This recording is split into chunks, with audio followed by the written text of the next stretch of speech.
We have another mini PC from Beelink. It is called the SER Pro or the SER Pro. Now this is powered by the Ryzen 5 APU. It is the 5600H. They have it set with a power limit of 35 watts and it does have Vega graphics with 7 cores, 1800 megahertz is the maximum turbo, which this little PC will hold quite happily without throttling at all. So it can run 2 displays at 4K 60, gigabit LAN, and it has Wi-Fi 6E support with it. There is even space inside for a 2.5-inch drive. And it's nice and small and compact, and that's one of the key reasons why you would consider a PC like this. So this is what we get in the box. There is a user manual, our power supply, which is a 57 watt one. It's not that large in size. We've got a normal sized large HDMI to HDMI cable, and then we have a smaller one if you are going to be VESA mounting it. It will come in handy. There is the mounting bracket, and then we do get a bunch of screws. One's for a 2.5-inch drive, and then the others are for that mounting bracket.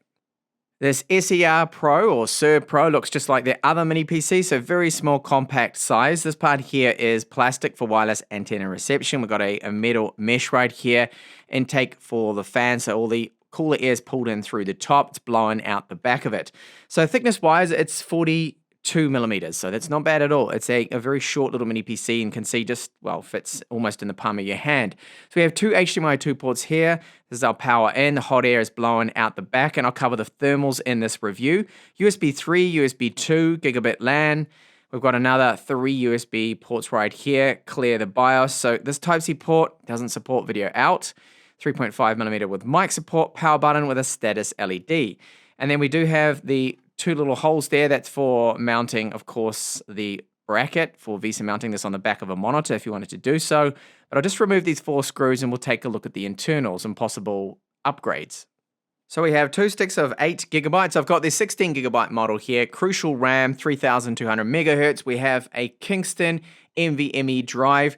So I'll benchmark this later on. I'll let you know the speeds. There's a thermal pad on top of it, which does apply a bit of contact, or has contact, sorry, to this part here. So that's going to keep it a little bit cooler, stop it from throttling. And this is where you can install a 2.5-inch drive with those screws that they did supply. Now, if you lift up this SSD here, so unscrew it, underneath you will find a MediaTek Wi-Fi 6E card, which is very fast. Looking at the BIOS here of the SER Pro, you can see that it is all completely unlocked to us. So this is great. Now there are some advanced configuration things that you can tweak in here, but be careful what you do change because you could run into trouble.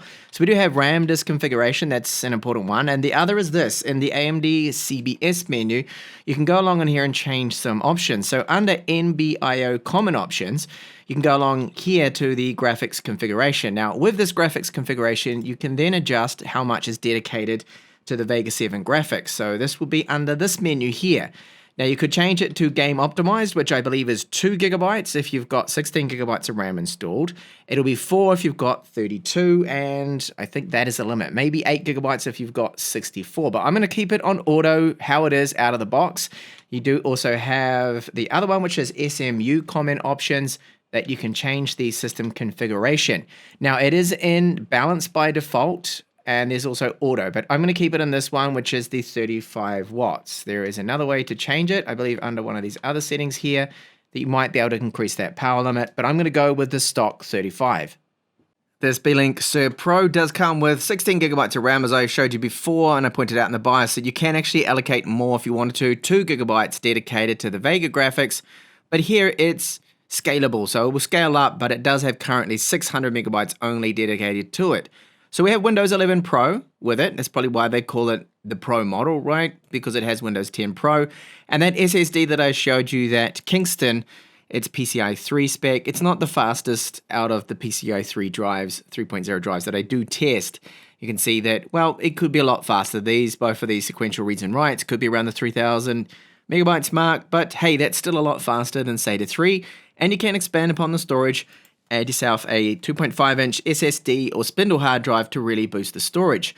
So performance-wise, we have that, of course, a Ryzen 5, the 5600H maximum turbo is 4.2 gigahertz, and you see that single core score here and the multi-core especially, the multi-core is not bad at all. It is a 6-core CPU, APU, this one. So you got 12 threads, 2 in total. The performance, this is after 10 minutes of stressing out both of them right there, is good. And what about the thermals too when you do push it really hard? Just to cover those now that, yes, it did get up to 85 degrees Celsius. It does end up pulling, very close to 35 watts, which it is limited at. So if it was configured at 45 or even 54, performance would be a lot better, but the thermals would probably be an issue there. Now, when you go and just take a look at this, it doesn't actually list that it was thermal throttling at all.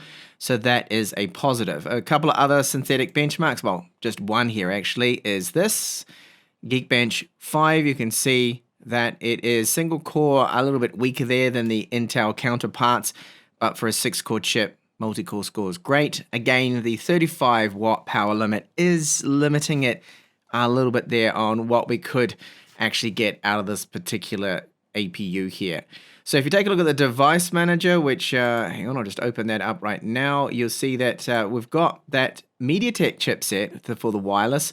So this one is Wi-Fi 6E. Now, I can get just over gigabit speeds with my Wi-Fi 6 router, which is pretty much on par with what I get out of the Intel AX201 chipsets that I also do see with Wi-Fi AX. And the model number of that Kingston drive, if you wanted to check that out, well, there it is right there. And nothing else really of interest. You'll see, of course, that the Ryzen 5, the 5600H, listed 12 times because of the 12 threads. So looking at video playback, this is the Sony Swordsmith file here, which is 4K 60 frames per second, and it plays flawlessly. There are no drop frames whatsoever. So that file just fine, but what about 4K HEVC? This is 10-bit, and this one sometimes stutters, but look at this. I'm really surprised here. No stutters. It is super fluid. So really good for video playback, those media files, this particular mini PC. It really does surprise me. Then video playback, which is 4K 60 streaming via Chrome. This is another big surprise. So in the beginning, it dropped 2 frames. That was it. And then the rest of the footage, completely fine. Absolutely perfect streaming as long as your internet connection can support 4K 60. And very briefly here, look at gaming performance. So GTA 5 is running really well. Look at this. This has surprised me. I didn't expect it to be around 70 frames per second because of its 35 watt power limit, but it is exceeding my expectations here. Now, in the car, you do get a bit of a dip in the frame rate, of course, because it needs to render all of those polygons and things for the car. So I have it set to the medium settings in 1080p. That's pedestrian density and the view distance and everything all on the medium here. And the performance is good.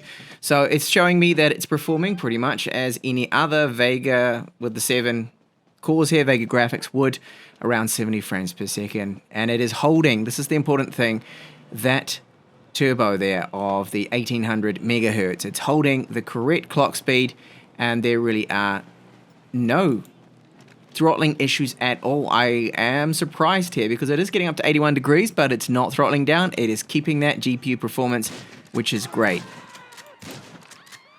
As for Linux support, well, I did boot up my Linux Mint USB pen drive, and I ran into a problem with the drivers for the MediaTek Wi-Fi 6E chipset, so you need to hunt around for that. I should probably swap over. Many people have told me to test out Linux Manjaro. It tends to have more up-to-date drivers, so I probably will do that, and that's the only thing when it comes to Linux. Otherwise, it's going to run on the spec and run really well at that. So this here is a mini PC that's very hard to fault, that it's got great performance. It has, of course, 16 gigabytes of RAM, up to 32. You can easily upgrade that. Very fast Wi-Fi, gigabit LAN. You can run 2 displays, not 3 sadly, so it doesn't have a full spec Type-C port with video out, so you could say that that's one of the cons there of it. And really the only thing for me is that it's just limited to 35 watts, unfortunately, so we're not getting the full potential of this APU. This Ryzen 5 could actually run 45 watts as the default and perform a little bit better, but I was surprised to see that the Vega 7 graphics, so that's with the 7 cores, running at 1800 megahertz did not throttle at all. It would maintain the performance and run at approximately 82 degrees Celsius. It barely makes any noise, the fan. It's quite quiet, but you do hear it when you're gaming, and it sounds a little bit like an Ultrabook when you're pushing it very hard. So very acceptable fan noise, I think, and if you've got it mounted behind a monitor, or you're barely even going to ever hear this thing. So it really does have a lot on offer for such a small compact size. You can fit in an extra 2.5-inch spindle hard drive if imagine you wanted to have 2 terabytes of media files. And that's another area that really did surprise me. So media playback was excellent. It did not have any hiccups, any stutters playing back demanding 10-bit 4K HEVC files. VP9 is going to play great on it, and 4K 60 no problems. And it even streamed in Chrome. 4K 60 without really dropping any frames, where I see with a lot of the Iris Xe graphics continually this dropping about 2 or 3 frames every second instead of just being very, very steady. Not that you really notice it, however, it's superior media playback performance. All up, good little mini PC here from Beelink, another one. So thanks a lot for watching my review of the Sur Pro from Beelink, or the SER Pro. I do hope to see you in the next one. Do subscribe for more mini PC reviews because I've got 2 more that I'm currently working on.